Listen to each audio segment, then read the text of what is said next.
کراچی کرنگی سے خاتون نے میسج کیا ہے، حکیم صاحب میرا بچہ دن بدن پھول رہا ہے، موٹا ہو رہا ہے، سست ہو رہا ہے، ذہین تھا لیکن اب اس کو کوئی بات یاد نہیں رہتی، پڑھائی میں دل نہیں لگتا، آپ مجھے کچھ حکمت کے حساب سے بچائیں تاکہ میرا مسئلہ حل ہو جائے۔ ناظرین کرام، دنیا کے تمام مذاہب میں ایک بات مشترک ہے، وہ ہے انسانیت کی خدمت۔ ظاہر سی بات ہے، بچے بڑھاپے کا سہارا ہوتے ہیں، اور اگر اچھا پڑھ لکھ جائیں تو والدین کے لیے بہت ہی خوشی کا مقام ہوتا ہے۔ حکمت میں اس کا بہترین نسخہ ہے، وہ آپ نوٹ فرما لیں۔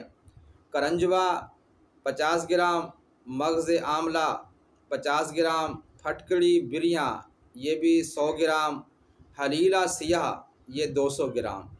اس کو کوٹنا ہے، پیسنا ہے، ایک چٹکی صبح، ایک دوپہر، ایک شام کو پانی کے ساتھ کھلائیں، اور اس کے ساتھ دال چینی، جوتری اور لونگ اس کا کہوہ بنا کر آدھا کپ صبح آدھا کپ شام کو پلائیں۔ عمر کے حساب سے چند دن، چند ہفتے اور چند مہینے میں انشاءاللہ یہ آپ کا مسئلہ حل ہو جائے گا۔ بہت ہی آسان نسخہ ہے، بنائیں، استعمال کریں، جب فائدہ ہو جائے تو مجھے آپ اپنی خاص دعاؤں میں یاد رکھیں۔